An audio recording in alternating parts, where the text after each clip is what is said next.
Masih juga di Kelantan, pemantauan berterusan dilaksana penguatkuasa Kementerian Perdagangan Dalam Negeri dan Hal Ehwal Pengguna KPDN HEP di premis-premis secara menyeluruh. Ia merangkumi pemantauan terhadap aktiviti jual beli, juga memeriksa bekalan semasa pelaksanaan Perintah Kawalan Pergerakan PKP 3.0. Laporan wartawan Majidah Ismail di Kelantan. Saya mengikuti KPDN HEP melakukan operasi pemeriksaan barang kawalan iaitu minyak masak pakej polybag bersubsidi 1 kilogram yang menjadi buruan pengguna. Dua lokasi dipilih secara rawak iaitu kilang pembungkus minyak masak di Salur dan sebuah pasaraya di Tunjung Kota Baru. Diketuai Ketua Pegawai Penguatkuasa KPDN HEP Kelantan, Azan Nizam Afendi Juri, kami mendapati operasi di kilang pembungkus ini berjalan seperti biasa dan pengedaran ke pasaraya dan kedai runcit dibuat tanpa sebarang masalah. Malah pemeriksaan mengejut yang dilakukan di pasaraya juga mendapati minyak masak paket masih dijual kepada pelanggan.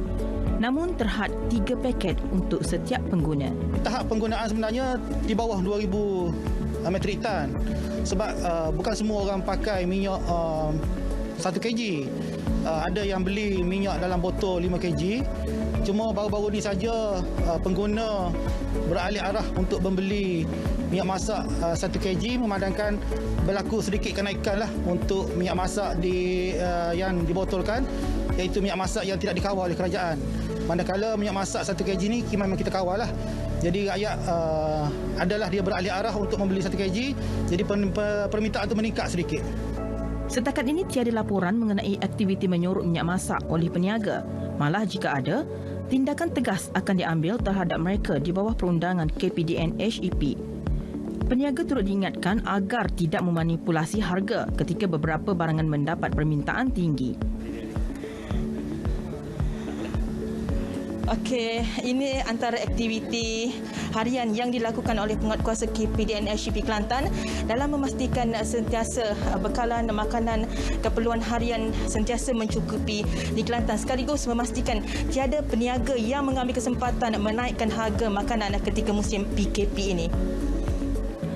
Kami juga mendapati tiada kenaikan harga dikesan membabitkan barangan keperluan seperti beras, tepung, gula dan sayur-sayuran.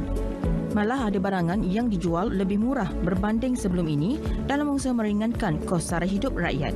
Dalam perkembangan berkaitan, sebanyak 357 aduan diterima daripada orang ramai sejak Januari hingga 23 Jun. Paling tinggi, transaksi dalam talian membabitkan 170 kes, diikuti harga 53, perkhidmatan mengelirukan 43, iklan mengelirukan 15 kes dan barang kawalan 14 aduan. Peningkatan aduan dalam talian ini berlaku memandangkan ramai pengguna memilih untuk membuat pembelian menerusi aplikasi berkenaan. Setakat ini memang kita mendapati ada pelanggaran SOP oleh pemilik-pemilik premis. Walau bagaimanapun tak banyaklah. Di pihak KPDN HEP Negeri Kelantan sendiri, kita telah mengambil sebanyak 34 kes pelanggaran pematuhan SOP ini. Dan kami menasihatilah peniaga-peniaga, pemilik-pemilik premis supaya mematuhi apa sahaja arahan kerajaan dan juga mematuhi SOP-SOP yang telah ditetapkan semasa PKP ini. Sebarang permasalahan berkaitan harga bekalan, salurkan melalui pautan tertera atau hubungi KPDN HEP di Cawangan Pasir Mas, Tanah Merah dan Gua Musang. Aduan anda akan diambil tindakan. Majidah Ismail, Berita RTM.